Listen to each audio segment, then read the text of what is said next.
a guy that came out with this theory. It was in the 50s, I think. It was about comparisonitis, of how it's just something as humans that we do that helps us pretty much shape our own identity or measure our success by comparing ourselves to others. It's just something we Mm-hmm. do on default. Would you agree with that? Yeah, and I mean, like, that goes back evolutionary. Like, we had to Mm-hmm. compare things to make sure we were getting the right berries or make sure that something wasn't going to try to kill us. Like, that's where this comparison comes from, is making sure that we are choosing the things that are right, that aren't going to kill us. You're welcome. You're welcome.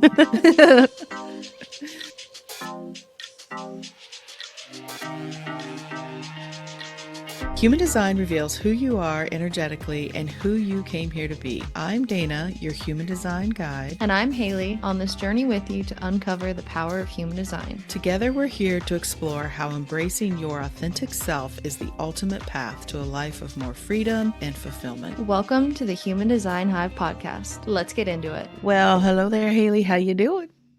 Hello, I'm good. It's good to see you. Mm-hmm. You too. And if you've been watching our podcast at all, it's been quite the journey. Where I am hardly changes at all, but Haley is yet in another new background. When we first hopped on, I said, "You're in a chamber of doors, Yes, there are bedroom several. doors, closet doors, in the new house," which is good. Mm-hmm. And we were just catching up a little chit chat before, talking about daylight savings, which apparently started today. Didn't end. I thought it was ending. She's just starting. Mm-hmm. And yay for us for being on time, for being here. We did it. It was a struggle this morning. I don't know why that's so hard. I really thought I was going to go to bed an hour earlier just to, next thing I Mm-hmm. know, it's still the same time I always go to bed. But anyway, so we watched this movie last night Mm-hmm. called The Substance, which was up for an Oscar. Has Demi Mm-hmm. Moore in it and Margaret Margot? Margaret Qualley. Oh, I always get tongue struggle tied with there. Margaret? Margaret Qualley, saying the names together. Okay. It gets stuck. It's too many vowels. It's kind of appropriate to what we're talking about today, but it was interesting. We watched it, and it was about a woman who's Demi Moore, who's beautiful, but she's Mm-hmm. aging and feels that she has to keep up with, or wants to be younger because she was always valued for her Mm-hmm. looks and her appearance and her sexiness or whatever. And it gets so twisted because she's like offered this thing, the substance that will help her, Mm-hmm. like there'll be like a younger version of her and her version of her. Mm-hmm. Mm-hmm. And I mean, it's a pretty long movie, but it was good. It was weird. It was interesting, Okay, but so you liked it I did like it. Yeah. because our friends uh watched it and they were telling us about it and they did not like it. They said it was a weird ass movie and it was just like they did not like it. It was weird. It was weird, but is it your friends that live there? Mm-hmm. Yeah. It could be a younger. I mean, Lakeland liked it. She's the one that wanted to watch it. I thought it was. Uh, it is weird. It's different, but it's like quite the commentary on how so much is expected of women and how they look, and if that's Mm-hmm. like if that were something that you built your whole existence around Mm-hmm. and felt that that was all you had to offer because it's a system like that she was in, because she was in the like fitness and she was an Yeah, actress she and was all like this other stuff. she was Yeah. like a fitness instructor or something in the movie, right? Yeah. I mean, she had a star on the Hollywood Walk of Fame, so I always Mm, imagine that means you have to be at some point an actress, right? I think so. In You'd have to movies or be in film. entertainment. Maybe, I don't know. It didn't really go into it, but Yeah. um the fitness part, yes. And it was also interesting that because I had to look it up because Margaret Qualley, um, who was in, do you ever watch Maid, the show Maid? Mm-mm. MAID. So good. She, I've seen her in lots of other things, and her body type is not the body type that was in this because she was the younger, perfect version. And I Mm-hmm. was like, is that really her body? And no, it wasn't. It was that it was, she had to wear prosthetics, and also Demi Moore did for some, obviously, because it got twisted. But the perfect form, and I thought it was interesting that the perfect form, even of the younger version of her, was not Mm-hmm. even real. They had to create it. They Mm. had to Yeah. make what was the perfect ass or perfect Mm-hmm. boobs or whatever, and it was just like, so it made it easier to watch because there are some scenes that are just like so much on her ass or whatever, because it's about the fitness. Mm-hmm. And it made it easier to watch, to like, that's not real. That is a fake ass. I'm sure she has a lovely body, but it was just like, and she does. I mean, everybody, but you know what I Mhm. mean? It was just like very relevant to what we're talking about today, which Yeah. is comparing ourselves to people, is what I want to talk Mhm. about, and breaking free of this comparison trap, really around timing, but really about this aspect of it too, is how Mhm. often we are, comparing ourselves to, there's the looks, of course, or Mhm. appearance or whatever, but also just where we are in life and how we're Mhm. doing. Mhm. And so I thought of that last night after, because I knew what we were going to be talking about today, and I started thinking about that. I was like, oh yeah, that's pretty relevant, because that was her Yeah. downfall, was feeling she had to be different, feeling she had Mhm. to be another version of herself, because where she was just wasn't measuring up anymore. Right. And we all have that feeling, right? Mhm. Yes. Yes. Yeah. Especially, there's one scene in the movie where she's going to go out to dinner, and this other perfect version of herself is out there. And I don't want to give all the details away if somebody wants to watch it, but she's just going to, go to dinner with an old high school friend, old school friend. And Demi Moore is 62, and she's just like beautiful.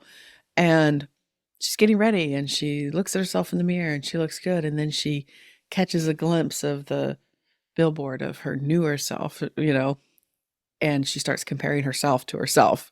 Mm. And she takes off that makeup, puts on more makeup, like starts changing everything about herself. And I said to Lakeland, I said, man, I could really relate to that. And she Mhm. said, what? And I was like, well, just when you get older, you may think of yourself a certain way, but then sometimes when you look in the mirror, it's like, oh, this isn't either what I think I see, or it doesn't measure up to a younger version of myself, or, and this is no shade on you, but I would have this experience like when we went like dress shopping for your wedding or anything like that. Like I would see Mhm. this younger, like in my mind, beautiful, perfect, like, oh, I'm so envious. And then I see myself in the mirror, and I'm like, oh my God, I'm the old one now. Like, you don't Mhm. feel old until you start looking at younger versions or ideals, right? Mhm. You may not know this yet, and I hope you don't feel this way one day. I don't feel that way about looks when I see like Mhm. kids. They're probably in college or whatever, but I'll look at that and be like, "Oh, they're in college. I'm not. I'm out of college like a while now." I was like, "Oh, they're so young." Yeah. Well, But did it's as far as, okay, you just turned 28. Mhm. And do you ever have this feeling that, like, figuring or seeing that other people seem like further along than you were at that age, or are now like seem ahead of where you are? I know you're still figuring things out. I mean, do you Mhm. ever get yourself in that trap? Um, I mean, I have this feeling like sometimes where I'm like, I'm an adult, but not an adult. Like I don't feel like as like old as I am or the stage of life that I'm in. I don't feel like I'm there, but then I look and I'm like, oh no, I am there, but it doesn't. It's like I feel like an adult, but not an adult at the same time. That feeling never goes away. Oh, good. I'm 54, and like I quite often say, especially in challenging times, I'm like, where is the adult to tell me Mhm. what to do? Like, I don't know what to do with myself. Say help. I don't think that ever goes away. And Mhm.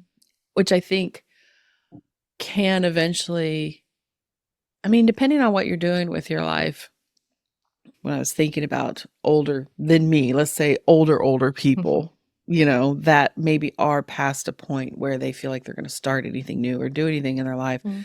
or they, we always have this younger feeling inside of ourselves. And then I think eventually seeing yourself or realizing your limitations, I should say, for some older people is why it gets harder because you still feel like you're so young. Like Mhm. my friend's father, who's like 95 and still was wanting to climb ladders and do all these repairs and stuff. And the think that starts to decline for a lot of older people when they finally have to come to terms that they're not Mhm. that younger self anymore, because we always feel that way on the inside. But I was getting off on a side tangent there. I was losing my thread.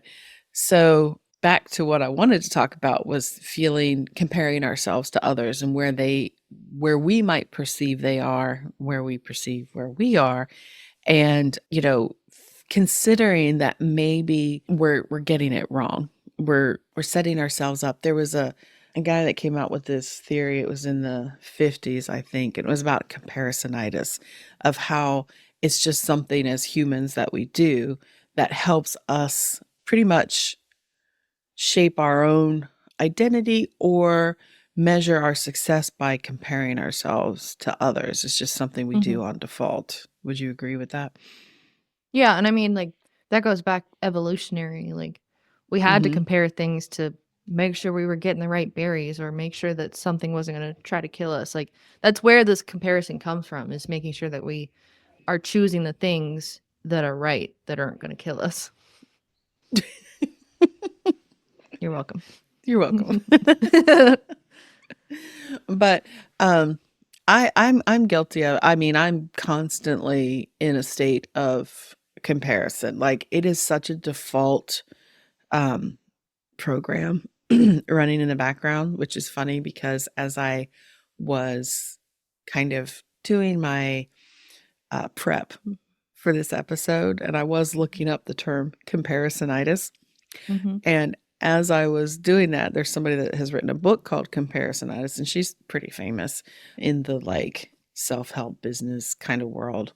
And I said, "Oh, she has a book." And then I was like, "Oh, I'm gonna go look at her website." And then while I'm looking at her website, I'm like, "Oh, well, it's nice for her. Look at her," And I was just like, "Oh my God, I'm doing it while I'm researching about why we shouldn't do it." You're like, "Damn it." I'm like judging, I'm like comparing myself to her. For one, she's probably at least 15 years younger than me, and her background's way different than mine. She was a dancer and all this other stuff, because my comparisonitis is always like looking at, especially this landscape of like human design or whatever you want to call it, mindset coaching sometimes, or just in this world. So many Mhm. people, I get in the trap of telling myself certain things about why things aren't happening for me at a certain timeline, or not getting the attention or the visibility. Like, my mind wants to put it on, it's nothing about me, it's about other people, and that they have Mhm. better advantages than me, or they're younger than me, they're prettier than me, they're thinner than me, they're healthy, they've got, oh, they know this friend, and they got, it's just endless, the things that my Mhm. mind will tell me. Is there, I mean, I don't know how much that affects you. Does it ever affect you? Are there other influencers or things you see on social media that lends you to feeling less than? It doesn't even have to be like physical looks or anything Mhm. like that, but just things you're interested in. Um, I mean, I think I used to maybe more, but I've also kind of, I think, always had this more, I don't know, maybe cynical view. Like Mhm. when I see all these people that are kind of like successful, or they've had these success stories or whatever, and always it doesn't, like, I don't feel like I want to chase that and feel like I can attain that, cuz like Mhm. I always feel like, oh, that's not going to fucking work. Like, Yeah. if that's for them, that's not for me. Well, that feels really good as your mother to make you feel that way. I'm the one with all the issues. I'm not saying No. I don't have issues. Well, what I was going to um, frame this conversation around was around timing and like feeling that you're behind, because it's something that I struggle with a lot is, that either you're not doing enough or you're not on time, or, it's, it's a, why aren't things happening the way you want Mhm, them to, that kind of thing. And I just didn't know if there was anything like that, in the sense of, we've talked about with you being a line 6, that as mhm, far as this feeling that you're not quite there yet, or you don't know what you're doing yet and that you should be doing it. That's something that you can relate to, mhm. right? Because you don't know what Yes, it is. yes. And it is hard to, not feel like you're falling behind if you don't know what it is you should be doing in the first place. And I've Uh-huh, been there yes. too. And I think for the most part, even when you find a direction, it is hard to not feel like that you're uh, question if you're in the right direction, because like I said, some things don't work out in the time you want. And we talk about this all the time in human design about how important timing is and Mhm, being ready for the right time. And so I think it's important for us to remember through the context of human design that we are, when we're looking outside of ourselves for this external validation, this comparisonitis is I think a component of this external mhm. validation. Would you agree Yeah. with that? Because we're Mhm, trying to find this measure, and this outward looking measure, well, it can be helpful to a certain degree, I think, because I think there are people that we can look at and compare ourselves to that can be aspirational as well. mhm, Um, but to have the default mindset, like I'm always working against, of, well, it's just, the deck is stacked against me. I don't have what it takes, because it turns into just so much piling on top of yourself about mhm, um that it's something personal about you that's not good enough, instead of just like, well, maybe we're just not um understanding how our energy works and how we are meant to interact with the field, is kind of where mhm. I'm going with this. Yeah. I mean we're not no one's on the same path, so Mm-mm. it doesn't help to you can take things from other people if there's things that you like and wanna incorporate, Mm-hmm. but you're never gonna walk the same path that they are because we're not Mm-mm. supposed to. Yeah. And this is so heightened now because of social media, Mhm, because nobody, I mean, I don't say nobody, people are starting to be more real again on social media. Like when it started, it was more real, and then everything got mhm. so curated and so Everything's perfect. filtered and Yeah. I mean, I love, a couple years ago with the short videos, reels, whether it's TikTok or reels, a lot in the space of like, coaching or whatever it would be. Make sure you have lots of B-roll. Just shoot B-roll, just what Mhm, you're doing throughout the day. And then you can put text or you can put voiceover. And like, mhm. even the B-roll shit, I'm like, Oh, it got what? so freaking, like, stylized. I know. I'm like, what B-roll of my life would anybody be interested in seeing? Because it's not that interesting. They're like, trust us, everybody's interesting. And I would just be like, I would look at other people's B-roll and I'm like, well, they have a beautiful house. I could never show my house because it's incomplete. I've got projects Mhm, all over the place that aren't finished. And, it's just like the ridiculous amount of mhm. criticism, self-criticism or whatever that gets involved is You always gotta remember, behind the camera, that's where mhm. all their mess is. Well, yeah, they're No one's messy gonna middle. show that. Yeah, Yeah, they're showing the highlight reel. Yeah, and I think that's why people but it's hard. are coming back around to craving realism, because Mhm, we have all just like, nobody has time for all that curated content. It's exhausting. It's hard enough to even put out just regular old content. It's mhm. it's it's a challenge. Anybody that does that for a living, I don't know how that could be fulfilling. It's got to be just really draining to have to always be on. But anyway, so you're right. I just want to go back to your point. You're right. You don't know what's going on behind the scenes. And Mhm. that's, part of the point too.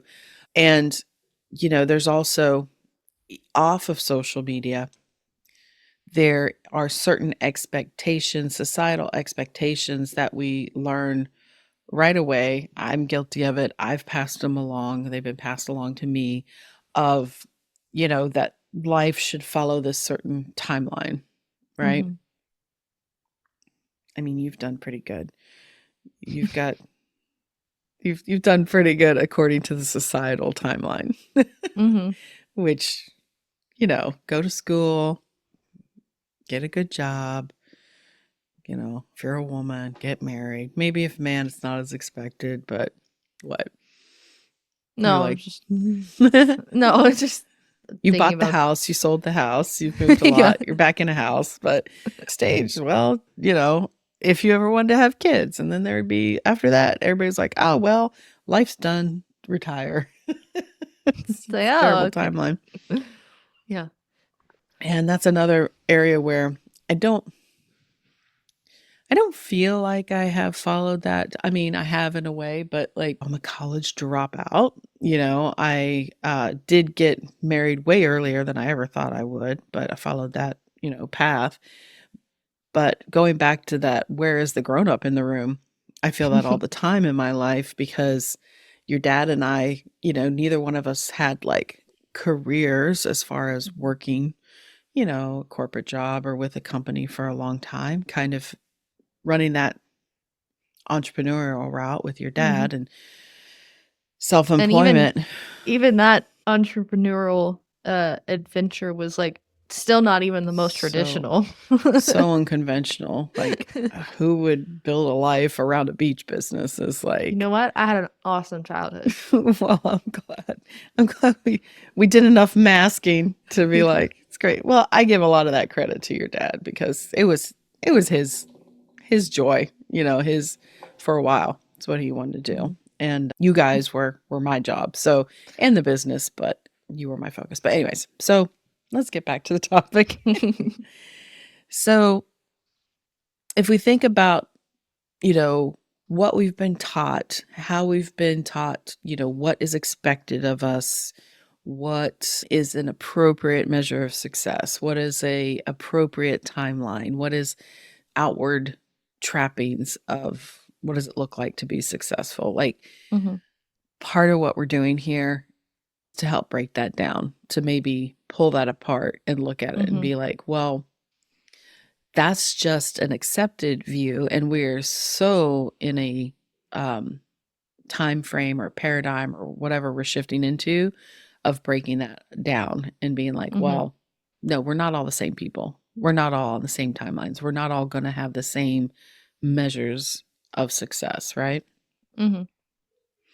And human design really helps enforce this idea because, of course, it shows us how unique we are individually.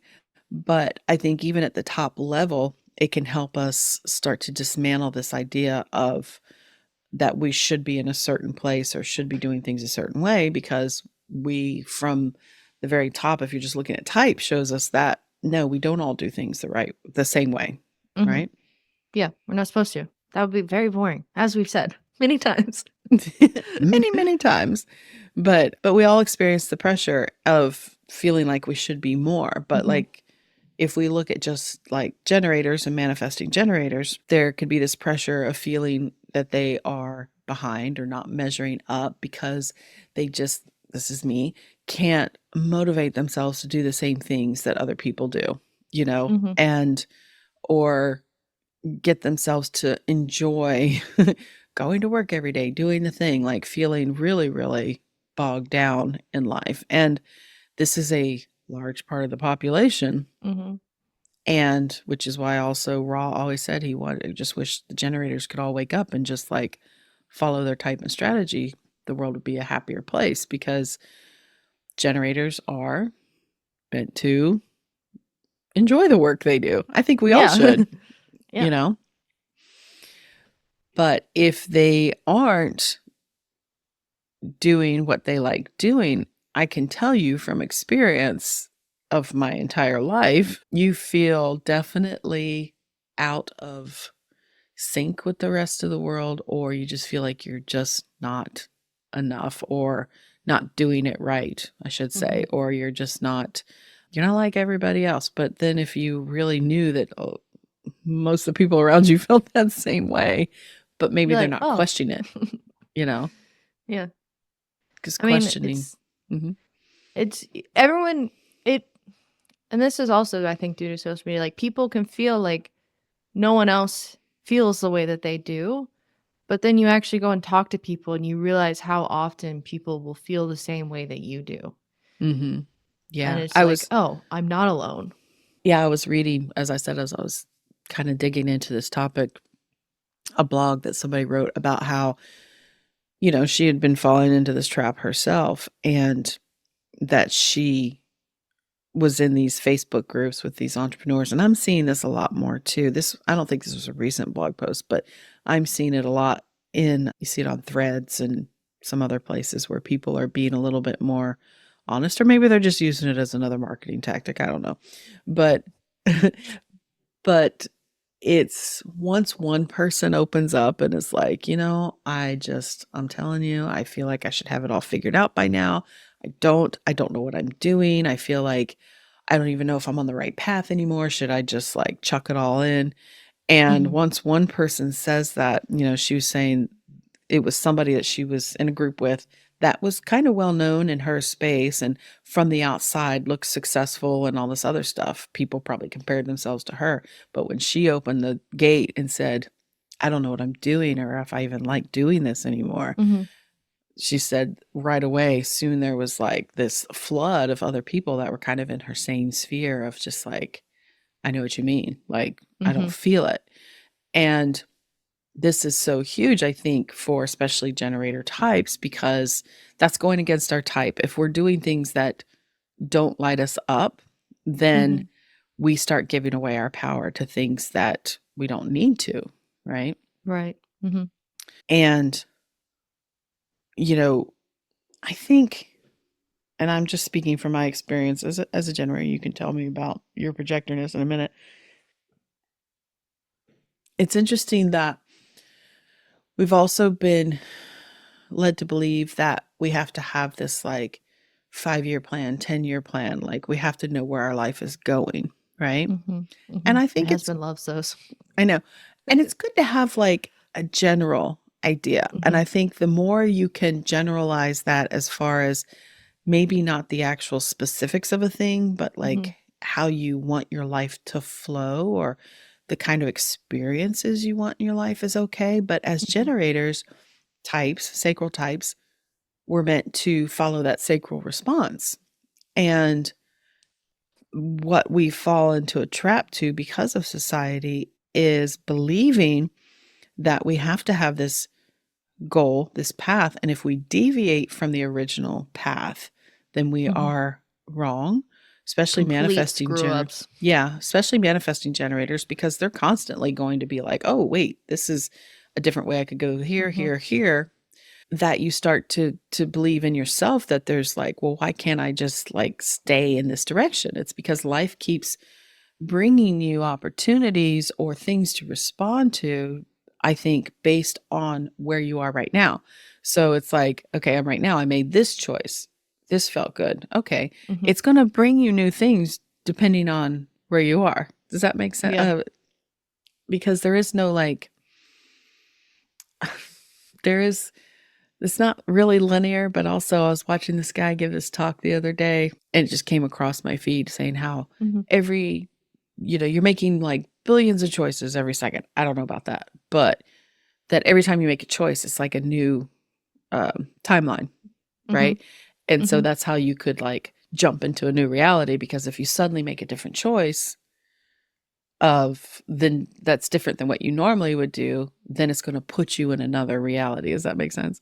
Mhm. It makes me think of Loki, the the show.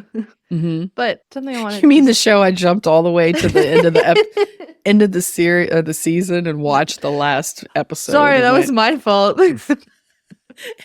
and then went, wow, a lot happened between the end of last season and this season. You're like, I am so confused. I was so confused. I was at the end of season 2. Oh, anyways. So go ahead. But Loki. no, it was before that. When you're talking about generator sacral types, you're supposed to be just responding to your sacral, and what you might have as your 10-year plan or whatever, like what you think that is, Mm-hmm. what you want, that may not actually be what your sacral is going to lead you to. Like that may not be what you actually want. It's Mm-hmm. just what you think you want based on where you are now, society, and all of those factors. But Mm-hmm. when you follow your sacral, it'll lead you to what you actually want and what is Mm-hmm. actually going to be what you need. Yeah. Yeah. And it doesn't mean that you shouldn't, that you're in the wrong if you're trying to plan and meet goals. Mm-hmm. That's fine, but it's to stay open to what shows up. And even if it doesn't follow that path, yeah, Mm-hmm.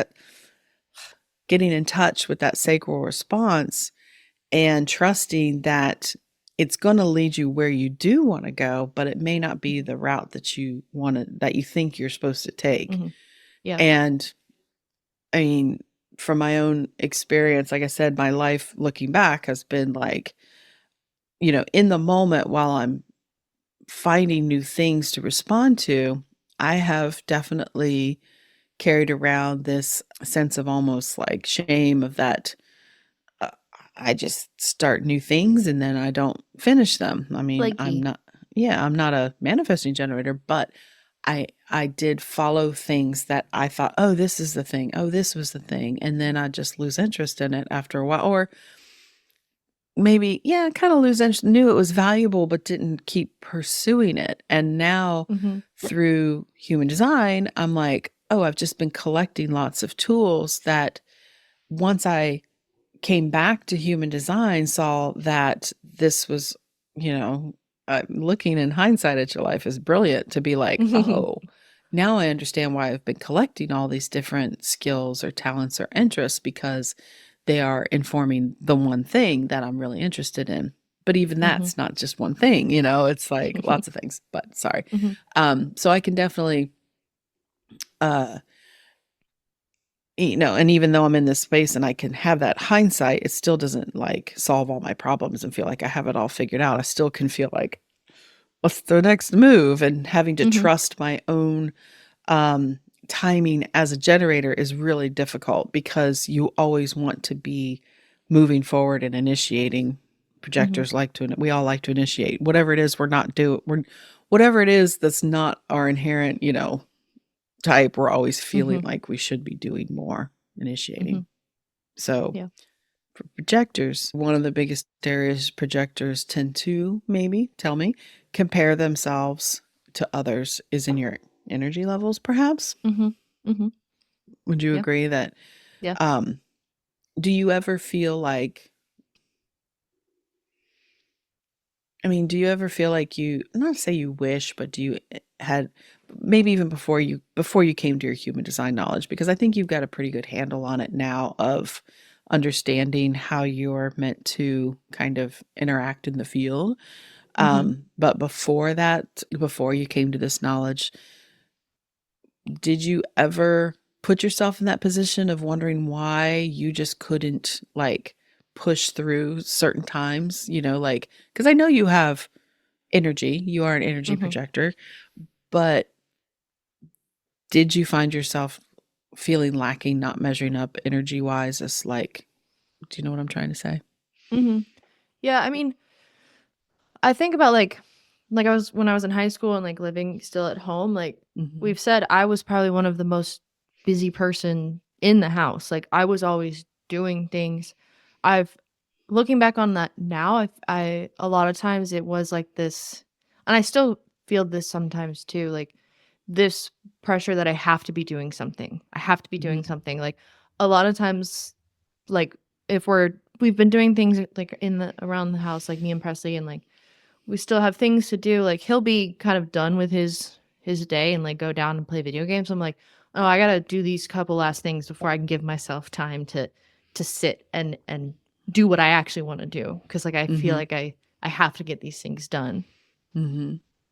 Well, now that maybe it'll ease again now that you guys are in your new house, because as we were talking, your new configuration, his office is in the basement. He'll be kind of Hmm. walled off from you. Is that going to be his chamber of gaming as well?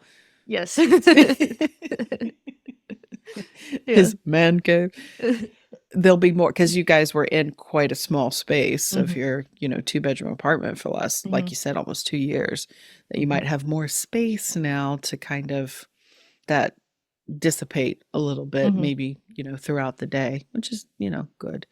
Hmm. Um, but yeah, so projectors can get caught up in this comparison between energy levels of not having the same amount of energy as others at all times. I Hmm. don't I don't like classifying projectors, as a lot of people do in human design, as just not having energy or not enough energy, because like I said, my personal experience with the people I always think of that I know, there's 4 of them, you're one of them. When I'm thinking about projectors and how they operate in the world, they're very productive people, like very productive people, and they're aware of their type. Well, that one isn't, but but the people that I know, they're aware of their energy levels. Oh my Hmm. gosh, there's another one I just thought of. And this awareness of human design, they are incorporating that idea that they may not have the same like sustainable reserves of everybody else, but they are able to break that comparisonitis as far as output, because they understand how their energy works better now, Hmm. and they know that re- resting, I'm doing the quotation marks, resting, downtime, restoring is just as important as anything else, Hmm. because it helps maximize their output actually when they're more rested. Hmm. Um, and then manifestors, also being non-sacral types, they're going to have that same kind of energy level thing, but they also can feel a little bit behind or not measuring up or comparing themselves to others when they kind of lose their momentum. They're here to initiate, they have big Hmm. ideas and they go with them, but then they're not designed to carry that over the finish line necessarily. They're meant to initiate us, right? Hmm. And so that could be another part, and that's the manifesting generator part too, of like, well, why can't I just stick with it? I just lose all interest. It's like or maybe their big idea doesn't immediately, take off and they can't really push it. They can also understand that they're not meant to do that. Other people are meant to kind of take those ideas, the bigger ideas, things they Hmm. want to, implement, and help them implement those things, because they're meant to be more of the visionary, the big idea kind of person to help get it into practice. And then reflectors, as far as their energy types, they have to actually move a little bit slower when it comes to a lot of these bigger things in life, because they have to avoid that lunar cycle. That's Hmm. their Hmm. strategy of like taking a little more time to really understand what's happening, and with their own selves, they can't rush that timing. It's, you know, even slower than most of us. So it can have them feeling, especially if they don't know they're reflectors, of why the more they force things or more they try to be quicker in their decision making, that the more disappointed they become at times, Hmm. because it just doesn't work out the way they anticipated. Right. Right. So it's a good thing to keep in mind when you're, find yourself in this comparison loop or feeling like Hmm. you're stuck and not moving, that maybe it's, you're not actually behind, you're not lacking or anything, but maybe you're just not interacting with the field in a way that's correct for your energy. Because like I said, Hmm. if generators, manifesting generators, are you trying to force things instead of responding to what shows up and then trusting your response when it shows up? Hmm. Easier said than done. Because that response, your sacral will respond to things sometimes that you're like, why does it tell me I need to go look into salsa dancing now? Like, I don't get that, but it might be good for you. You might like it. It might be healthy for you, or Mhm. you might meet someone in salsa class Mhm. that's going to take you to the next level. You just never know, and it's so Mhm. hard to like trust that. Um, Projectors, just remember, are you trying to attract attention, trying to chase the opportunities, trying to force things instead of waiting for that recognition, for those things for the right people for you to work with or to interact with to Mhm. come into your life. Manifestors, again, are you looking for people outside of yourself to validate your ideas or what it is you want to do, or are you just kind of following your own path and trusting your urge, to create or to move in this direction or do whatever, like, because manifestors, if you're consulting other people, that's not always going to be helpful because you're there to inform Mhm. them. You're not there to Mhm. ask them for their permission or input. Like, it doesn't mean you can't, bounce ideas off, but you know what I mean. And then reflectors, again, are you rushing decisions, going against your strategy there instead of giving yourself time to feel into them? And so Mhm. there's other places. Where do you think there's some other places in your chart? There's so many, but Mhm. that we talk about a lot that might get you in this comparisonitis feeling or Mhm. place. Mhm. I definitely gotta say the head ajna because like Mhm. it's where we're gonna be thinking. Mhm. Shouldn't always be Mhm. thinking. Oh shit.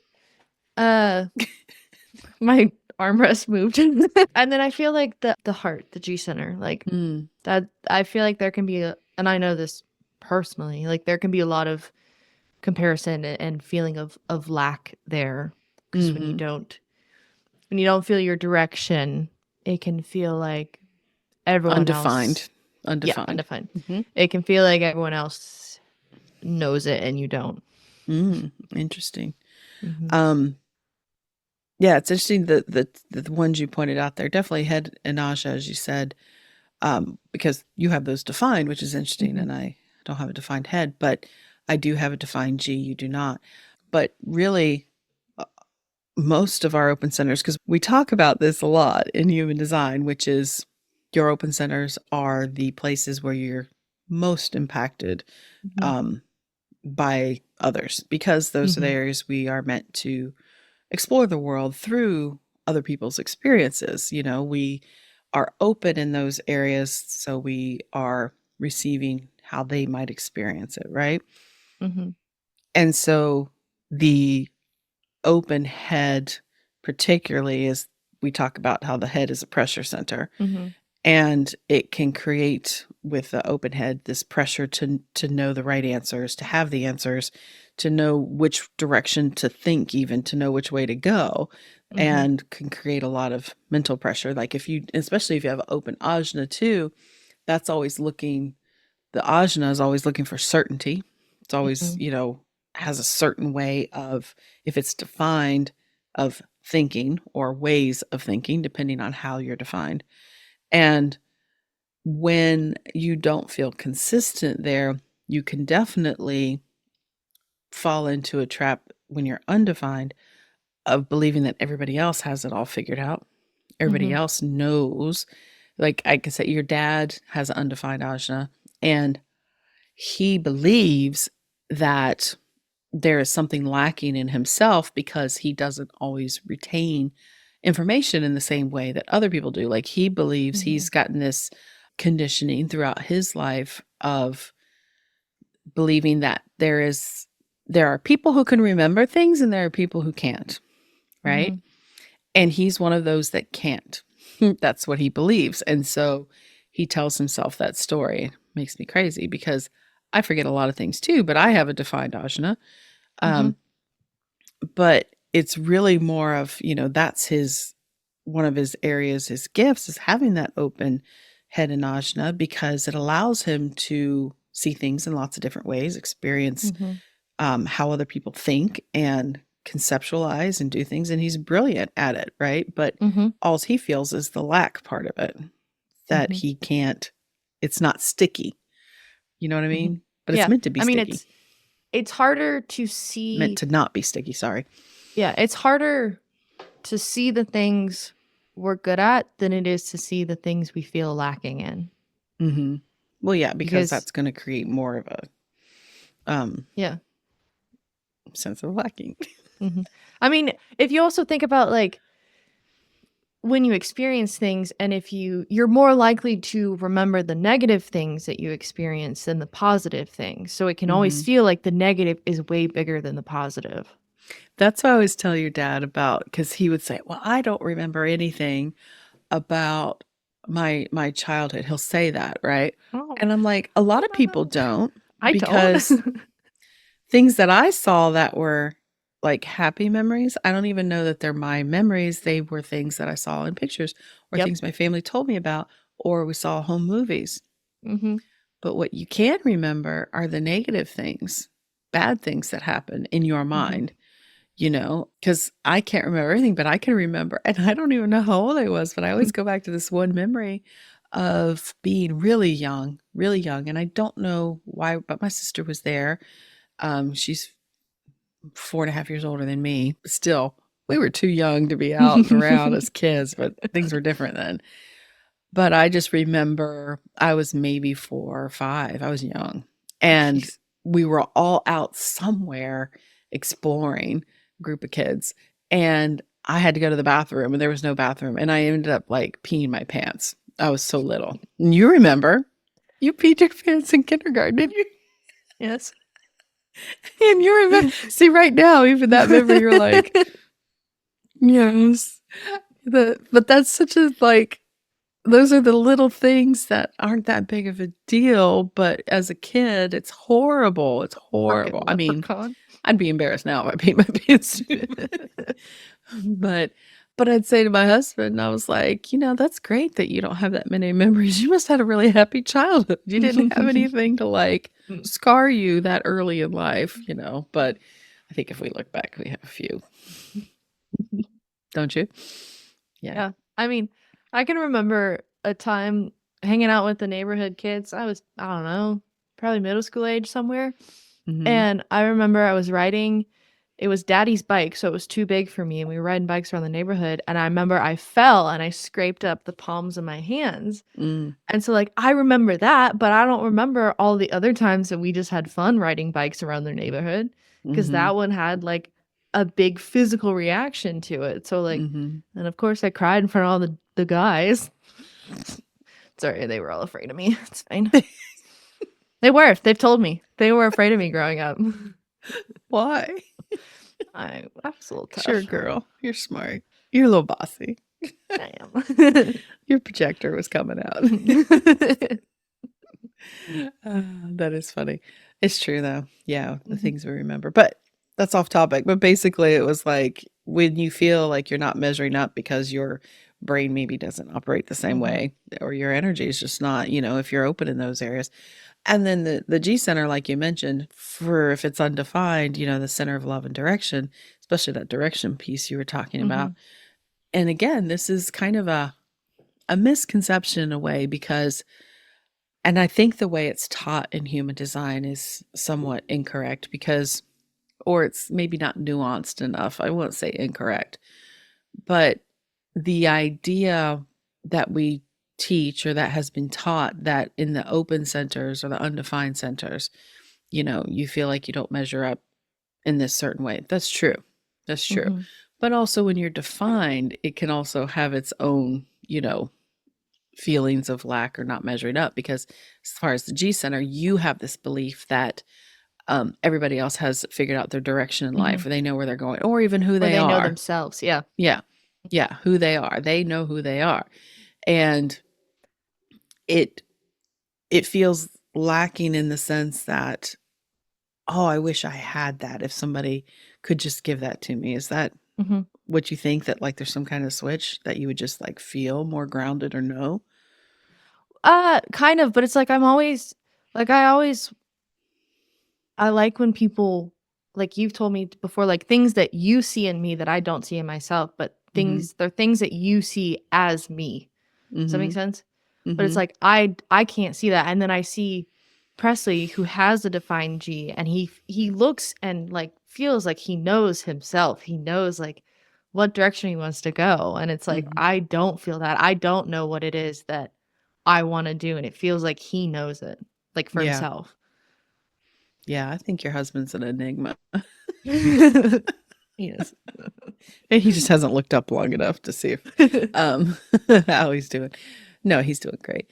But yeah, so there is this belief that there's something other people have that you don't Hmm. have. And I can tell you from the defined G perspective, I guess kind of sort of, you might have a Hmm. sense of self, but not a solid, in my experience, understanding of like the strength of yourself, if that makes sense. Because like I've said many times, I couldn't always tell you who I am, but I can tell you who I'm not. Because if you try to Hmm. put certain labels on me, I'm like, no, that's not me. And I don't know if that's true for you, but it's true for me. I And think to an extent. yeah. And is like no questioning it. Like I don't Hmm. question it. Like I know I'm never going to do this or be that or any of those things. Like it's just not in me. And but doesn't mean I know what all my strengths are and feel grounded in that all the time. Hmm. Do you know what I mean? It's like Yeah. not just oh, once I know who I am, I suddenly know everything and I'm in a Hmm. perfect spot. Obviously, I don't. I've spent 54 years trying to figure out who I am and I have a defined G. So it's like, it's not an end all be all.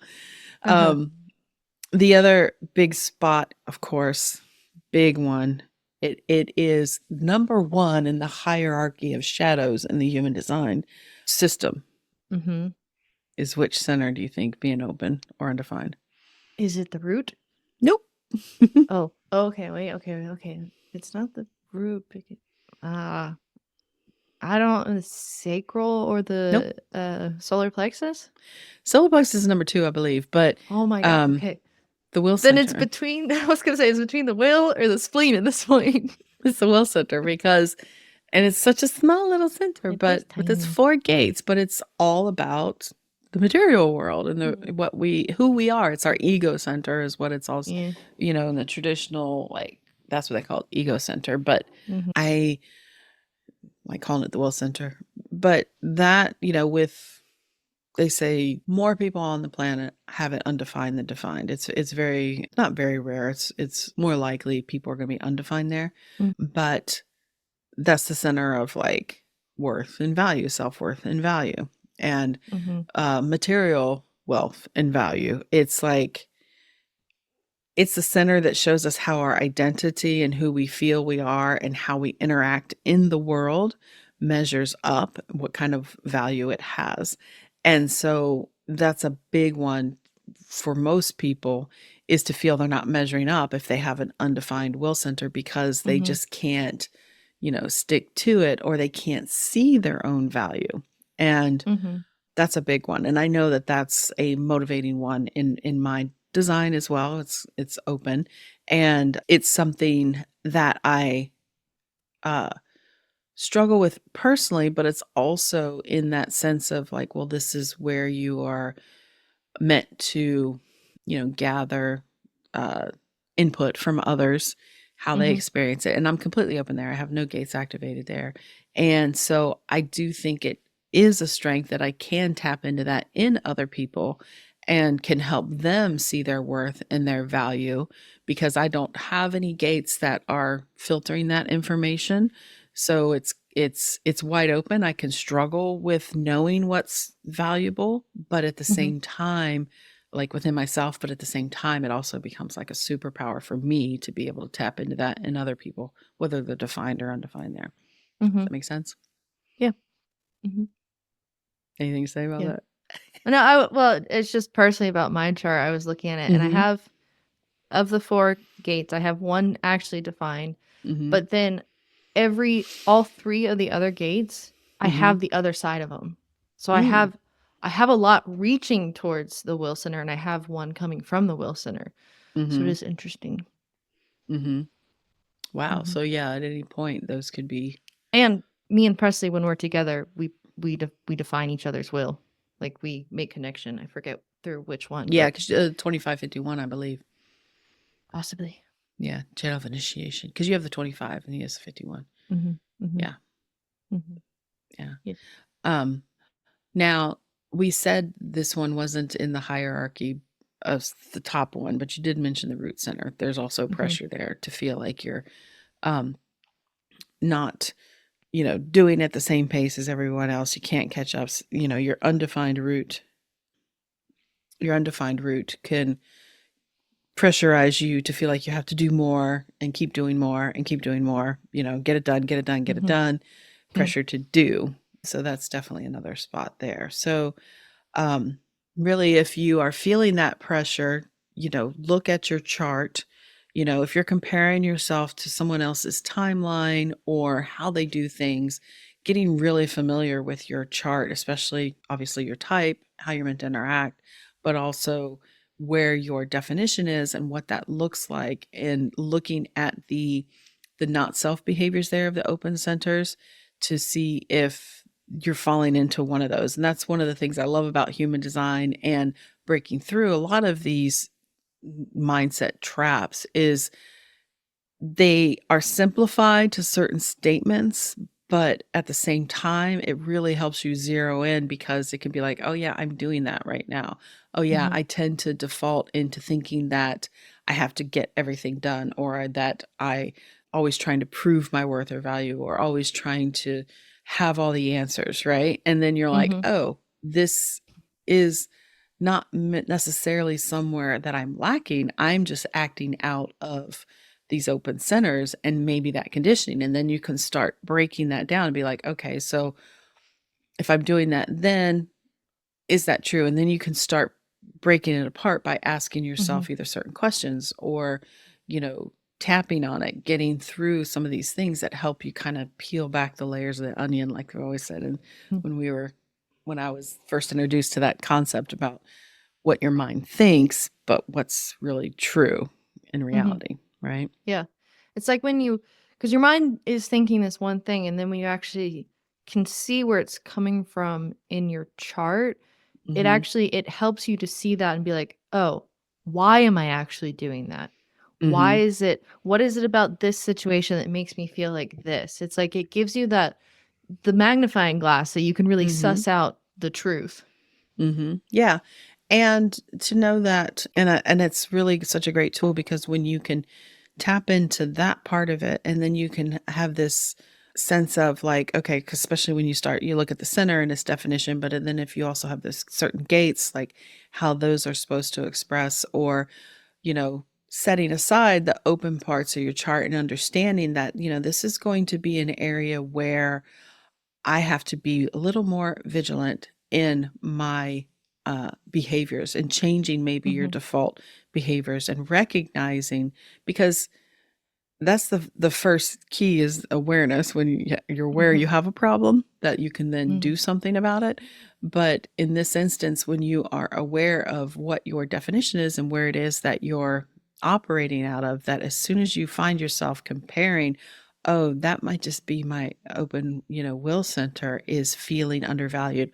What can I do to show myself my value? Where can I look back at times or look at different areas in my life where I know I have worth and value, Mhm. and focus on that and kind of reinforcing the positive aspects instead of focusing on the negative aspects, if that makes Mhm. sense.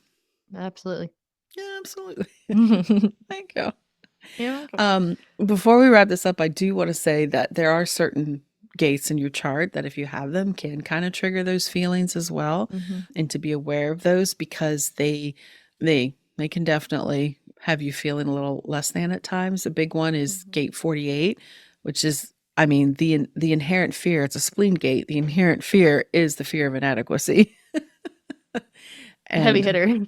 raise your hand if you have that. That's me. I I have gate don't, but I 48. feel inadequate. Well, you have gate 18, which is another one. I mean, Yes. it's a connecting frequency part, I should Uh-huh. say. They don't complete a channel, but they are in the same They're in the same um path. circuit. Yeah, same path. Yeah, the 18 is like Mhm. feeling like things aren't good enough. It's got to be fixed. And we know that if you turn that on yourself, because I have that too, it's not meant to be turned Mhm. inwardly. It's meant to be improving others, or not others, Mhm. improving things for the sake of others, I should say.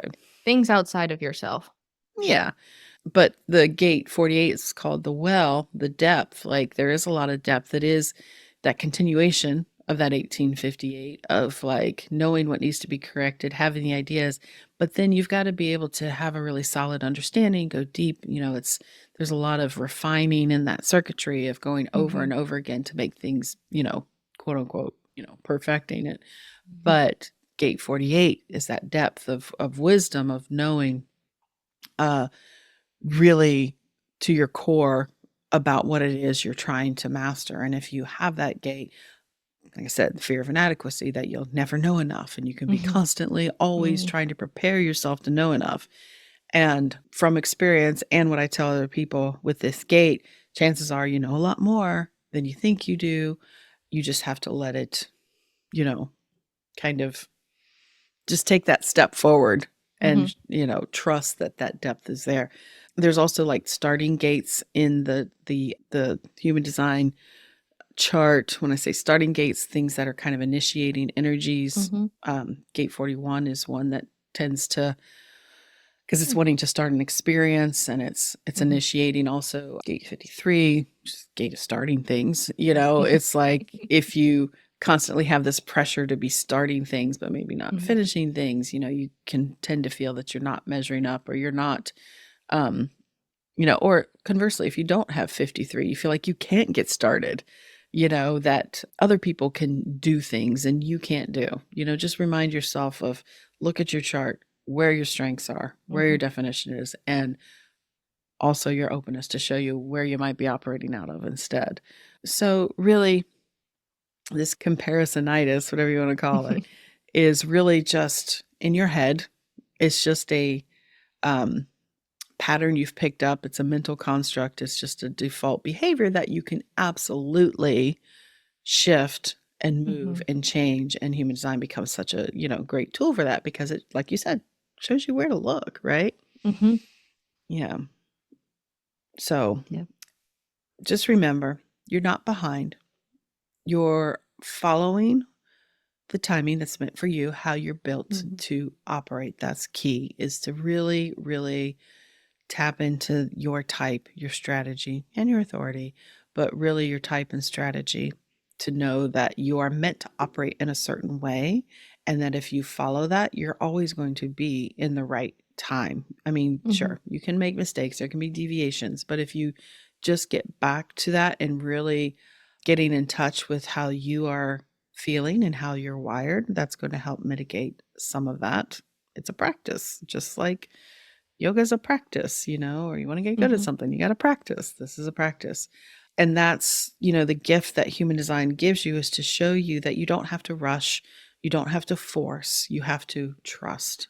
You have to use Mhm. patience. You have to believe that this is how you are going to best operate. And just play with it. I mean, if you don't believe it yet, that's fine. You're still not failing. You are Mhm. learning. And the more, even if you just intend to start your day with, like, okay, today I'm going to try to follow my strategy best I can. Even if you do it for the first half hour of your day, it's fine. Mhm. You'll start building that muscle. It's like we always talk about in meditation. When you teach meditation, you don't teach someone to sit down for an hour. You teach someone to sit and breathe for like one Mhm. minute, then 2 minutes, and you can build on it. It's a muscle. And this is the Mhm. same thing with human design, playing around with your type, your strategy, understanding how you're meant to operate. The more you can do that, you're going to get more comfortable with it. Mhm. Um, so really just focusing on that. So if you need help with this, if you want a better understanding of how your energy operates, there's lots of different ways I can help you with that. There's obviously the Human Design Guidebook, which will walk you through all these aspects of your chart. There's also, you can work with me one-on-one, in a reading capacity or just a consulting capacity, however you'd like to do that. And then don't forget that we also have the Human Design Hive community now over on Substack, where We are going to be gathering at least once a month that we can get together and you can get to know people that maybe have similarities in your design or operate differently. And you can be with a group of people that understand that we are all trying to learn this new way of operating in life, of trusting our strategy. And, there's nothing better than community and people to feel Mhm. like, oh, I'm okay where I'm at, I'm doing all right. And Mhm. if I want to do better, if I need more support, I know I have these people that will help back me up. So Yeah. We we're there got with you. them. We got you. All right. So you know what that means, Haley. We've come to the end of the episode. What time is it? Mhm. The incarnation cross of the week.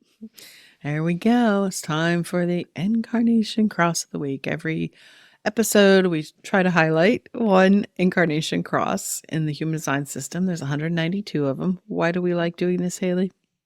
Uh, well, it's a real feel good thing to end the episode on. So, that's fun.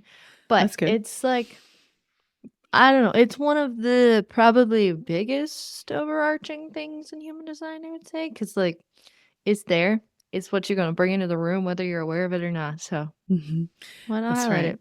Yes. So basically, it is a life theme. It is the themes of your sun and earth gates on both sides of your chart, kind of what they bring forth, because those are, especially the sun gate, is such a large part of your expression here on earth. Mhm. And so, yeah, it's kind of like the theme of your life, what you're here to bring into the world, how you impact others, because those gates are defined. So these are the energies that are always present and Mhm. they kind of have a theme.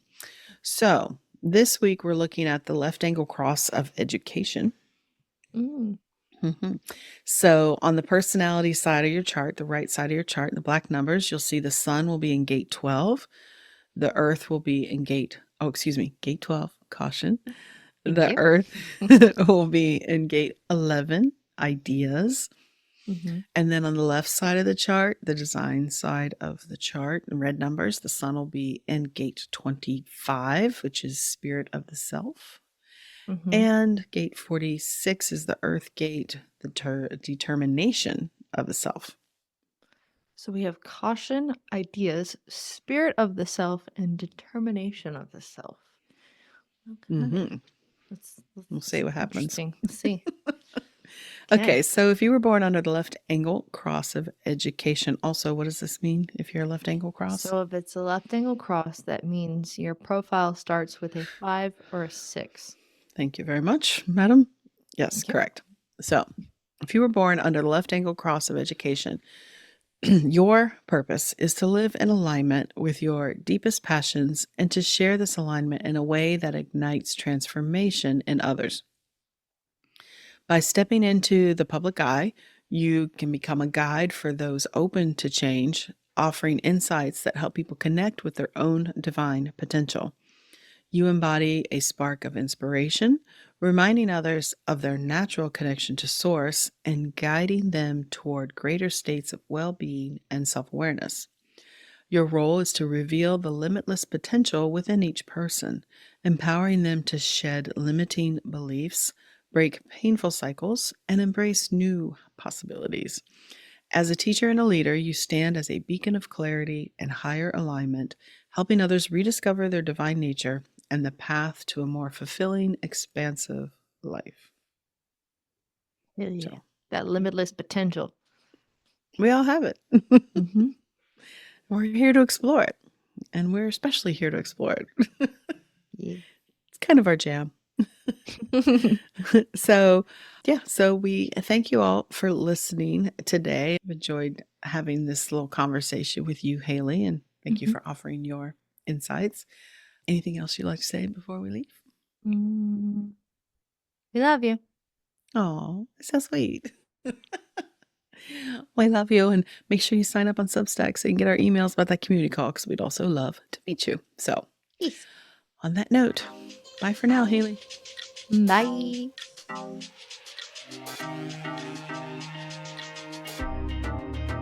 You made it all the way to the end of today's episode, so you must have liked what you heard. If you did, make sure you subscribe so you never miss an episode, and perhaps leave us a good review.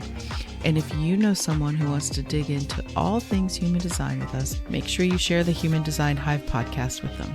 We'd really appreciate it. Thanks for listening.